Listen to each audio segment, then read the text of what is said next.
At 4 a.m., while everyone sleeps, a 17-year-old girl sits alone with her books, crying.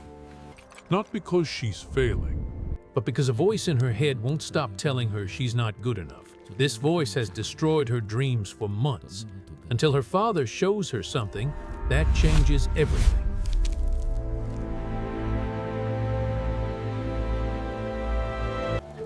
In a village where everyone knew their place, Meera dared to dream differently. She was born to make pots. Her father was the village potter, the best for miles around. Everyone said she had his gift, but Meera didn't want clay between her fingers. She wanted to save lives. She wanted to become a doctor. The village thought she was crazy. A potter's daughter? A girl from our village? Impossible. But here's the thing, their voices didn't matter, because there was another voice. A voice much more dangerous. The voice inside her own head. And this voice was destroying her. Not good enough. You'll fail. Every morning, 4 a.m. While the world slept, Meera waged a war. But she wasn't fighting the exam. She wasn't fighting her circumstances. She was fighting herself. The voice was relentless. You're not smart enough. Your father barely finished school. What makes you special? Day after day, she would open her books. Day after day, the voice would win. By sunrise, her books were closed. Another day wasted. 6 months before the exam, Meera stopped fighting. She surrendered. The voice had won. She told herself, "At least I won't fail if I don't try." Sound familiar? But her father, he saw everything. And one evening, he decided to show her the secret that would change her life forever. "Come with me," he said. And he led her to a pile of hundreds of broken pots. Now watch carefully, because what happens next is the key to mastering any skill in life. Do you know why I keep these failures? Because each one taught me something. This one collapsed because I added water too quickly. This one fell apart because I didn't center it properly. This one broke because I rushed. Then he asked her a question that would change everything. "Meera, does the clay control me? Or do I control the clay?" "You control the clay, Papa. And when it collapses, when it fights against my hands, you start again. You are both the potter and the clay, my daughter. Right now, you're letting the clay control you. It's time you became the potter." And just like that, everything changed. That night, Meera couldn't sleep. When the voice came back, "You can't do this," she did something she'd never done before. She spoke back. "You're just a thought. You're not truth. I'd rather fail trying than succeed at giving up." She started keeping a journal. By the end of week 1, she'd written 20 pages. And what she discovered shocked her. "I'm not smart enough 47 times. I'll fail 63 times. I'm not worthy 31 times. She was torturing herself with the same lies, hundreds of times a day. No wonder she couldn't study. She was too busy fighting herself. So she created a system, not to fight her thoughts, but to master them. 4 a.m., 10 minutes of silence. 4:10, journal, 3 gratitudes, 1 fear, 1 action. 4:30, study in focused blocks. The first week was torture. Her mind rebelled, but she remembered, the clay always resists. That's when the potter's hands must be firmest. Week 2, something shifted. Week 3, the voice grew quieter. She wasn't just learning medicine anymore, she was learning to master herself.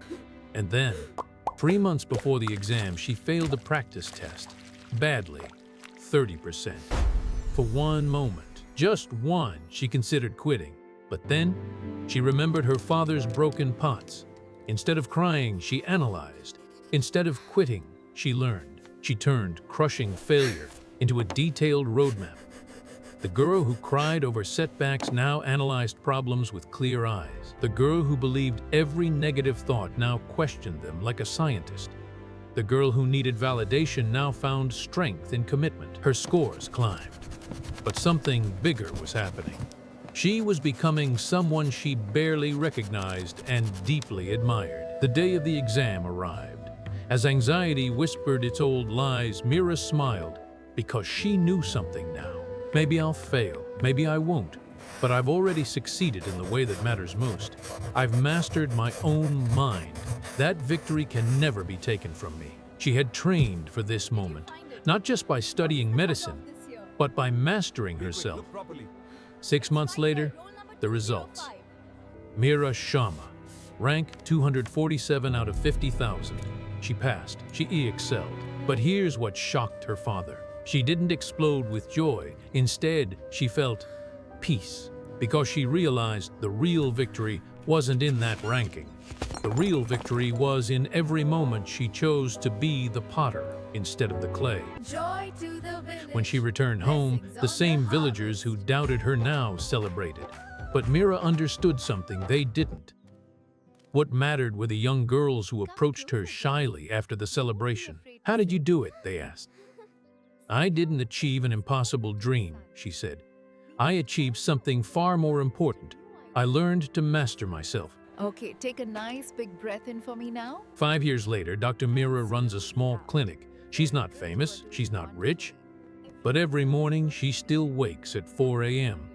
because self-mastery isn't a destination, it's a practice. Here's what she learned.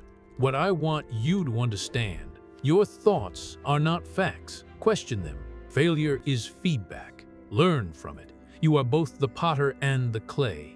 Your response to life, not life itself, is where your power lives. The world will always try to tell you who you are. But when you master yourself, you get to decide, and that makes all the difference. Your greatest work isn't out there in the world. It's in here, within yourself. Master yourself and everything becomes possible. Share this with someone who's fighting their own inner voice right now. Someone who needs to hear that they have the power to become the potter. Your next chapter starts now. I'll see you in the next story. If this story changed how you see yourself, even just a little, hit that like button. It tells me you want more stories like this. And if you're ready to master yourself and transform your life, subscribe and turn on notifications. Because every week, I bring you stories that don't just entertain, they transform. Now I want to ask you something. What's the one area of your life where you need to stop being the clay and start being the potter? Drop your answer in the comments below. I read every single one.